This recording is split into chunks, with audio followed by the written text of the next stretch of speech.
সালাম আলাইকুম ভিউয়ার্স, লোনামালা ভয়েসের পক্ষ থেকে আবারও স্বাগত জানাচ্ছি। এখনকার যে সংবাদ সেটি হচ্ছে আহ, ব্রিটিশ প্রধানমন্ত্রীর তালিকায় সম্ভাব্য যে যার নাম এসেছে তিনি হচ্ছেন ওয়েস স্টিটিং। তিনি ইস্ট লন্ডনের একজন এমপি, যার জন্ম বাংলাদেশি পাড়ায় অর্থাৎ স্টেপনি গ্রিনে। তিনি এখানেই বড় হয়েছেন এবং এখানেই লেখাপড়া করেছেন। তিনি যদি ব্রিটিশ প্রধানমন্ত্রী হন তাহলে তিনি হবেন প্রথম ব্রিটিশ প্রধানমন্ত্রী যার মা জেলে ছিলেন।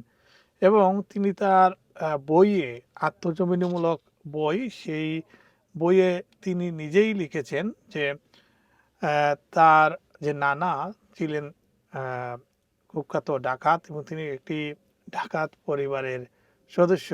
তার নানাকে দীর্ঘদিন জেলে থাকতে হয়েছে এবং তার নানিকেও জেলে থাকতে হয়েছে। এমনকি তার মায়ের জন্ম হয়েছে জেলখানায়। এমন একটি পরিবারের সন্তান তার নিজের অদম্য আগ্রহ, লেখাপড়া এবং রাজনীতির প্রতি ডেডিকেশন তাকে এই পর্যায়ে নিয়ে এসেছে এবং সম্ভাব্য ব্রিটিশ প্রধানমন্ত্রীর তালিকায় তিনি উঠে এসেছেন। আহ, তার শৈশব কেটেছে দারিদ্রতার মধ্যে দিয়ে। বয়স যখন তার 4 বছর, তখন স্কুলে, যখন তার জন্মদিনের কেক তার মা কিনে দিতে পারেননি, কিন্তু স্কুলের টিচার তাকে সেটি কিনে দিয়েছিলেন। এবং তিনি তার বইয়ে লিখেছেন এটি ছিল তখন তার জীবনের সেরা একটি উপহার। তিনি বলেছেন তার মা দারিদ্র্যের কারণে ঘন ঘন পপুলারের একটি সোনার দোকানে, যেখানে সোনা বন্ধক রাখা হয়, সেখানে যেতেন। সেই জিনিসটি তার তেমন ভালো লাগতো না, তবে তারপরও যেতে হতো। তিনি তার আত্মজীবনীমূলক যে বইটি, সেটি one boy two bills and a fry up, সেই বইয়ে তিনি তুলে ধরেছেন তার শৈশবের দারিদ্র্যের কথা, তার নানার কথা, তার দাদার কথা এবং তার বাবার কথা, এমনকি তার মায়ের যে দারিদ্র ছিলেন সেই বিষয়টি তিনি সুন্দর করে তুলে ধরেছেন। এবং তিনি বলেছেন যে তার নানা এবং নানি যদিও চুরি পেশার সাথে জড়িত ছিলেন, তারপরও তারা ছিলেন রাজনৈতিকভাবে সচেতন। তৎকালীন ব্রিটিশ প্রধানমন্ত্রী তেরেসা বিরোধী আন্দোলনেও তিনি সক্রিয় ছিলেন। সেই নিউজটি আহ, বিভিন্ন সংবাদ মাধ্যমে ইতিমধ্যে আবারও ঘুরে ফিরে এসেছে এবং সেখানে যেটি বলা হয়েছে যে বর্তমান হেলথ সেক্রেটারি ওয়েস স্টেটিং সম্ভাব্য ব্রিটিশ প্রধানমন্ত্রী তালিকায় রয়েছেন। বর্তমানে ক্ষমতার কেন্দ্রবিন্দুতে অবস্থান করলেও ওয়েস স্ট্রিটিং এর শৈশব ছিল চরম দারিদ্রতা, পারিবারিক অস্থিরতা, অপরাধে ঘেরা কঠিন এক বাস্তবতায় পড়া। পূর্ব লন্ডনের স্টেপনিতে জন্ম নেওয়া স্ট্রিটিং তার আত্মজীবনী one boy two bills and a fry আপে জীবনীতে নানা অবিশ্বাস্য অভিজ্ঞতার কথা তুলে ধরেছেন। তিনি লিখেছেন তার মা কিশোর বয়সে গর্ভবতী হলে পরিবার চেয়েছিল তাকে গর্ভপাত করাতে, কিন্তু শেষ মুহূর্তে তার মার সিদ্ধান্ত বদলান।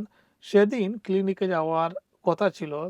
আহ, সেই সময় তিনি সকালে ইচ্ছাকৃতভাবে ফ্রাই আপ অর্থাৎ পূর্ণ ইংলিশ নাস্তা খেয়ে ফেলেন, যদিও তাকে আগে বলা হয়েছিল অপারেশনের আগে কিছু খাওয়া যাবে না, ফলে গর্ভপাতের প্রক্রিয়া আর এগোয়নি। তিনি বলেন পরিবারে অপরাধের ছায়া ছিল প্রবল। তার নানা বিল ক্রাউলি, যাকে গ্র্যান্ড পপ নামে ডাকতেন, তিনি জীবনের বড় অংশ জেলখানায় তার নানা কাটিয়েছেন। কখনো চুরি, কখনো বিভিন্ন অপরাধে জড়িয়ে তিনি বারবার কারাগারে গেছেন। তবুও নাতির কাছে তিনি ছিলেন মজার এবং স্নেহশীল। দরিদ্রের কারণে স্ট্রিটিং এর মা প্রায় সংসার চালাতে গয়না বন্ধক রাখতেন, যেটি আগে বলেছি। স্ট্রিটিং এর নানি ছিলেন রাজনৈতিকভাবে সক্রিয়। থ্রেসার বিরোধী আন্দোলনের অংশ হিসেবে পূর্ব লন্ডনের শ্রমজীবী মানুষের অধিকার আন্দোলনেও তিনি ছিলেন যুক্ত। এই রাজনৈতিক পরিবেশই পরবর্তীতে স্ট্রিটিং এর চিন্তাধারা রাজনৈতিক জীবনে গভীর প্রভাব ফেলে। কঠিন শৈশব পেরিয়ে ওয়েস স্ট্রিটিং পরে ছাত্র রাজনীতিতে যুক্ত হন এবং ধীরে ধীরে ব্রিটিশ রাজনীতিতে মূলধারায় উঠে আসেন। আজ তিনি লেবার পার্টির অন্যতম প্রভাবশালী নেতা।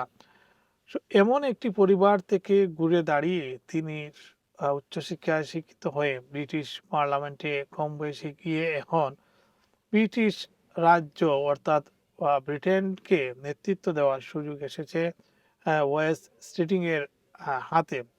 তিনি যদি আগামীকাল মন্ত্রিসভা থেকে পদত্যাগ করেন তাহলে কেয়ার স্টারমারের শেষ সুযোগটিও নষ্ট হবে এবং তাকে পদত্যাগ করতেই হবে।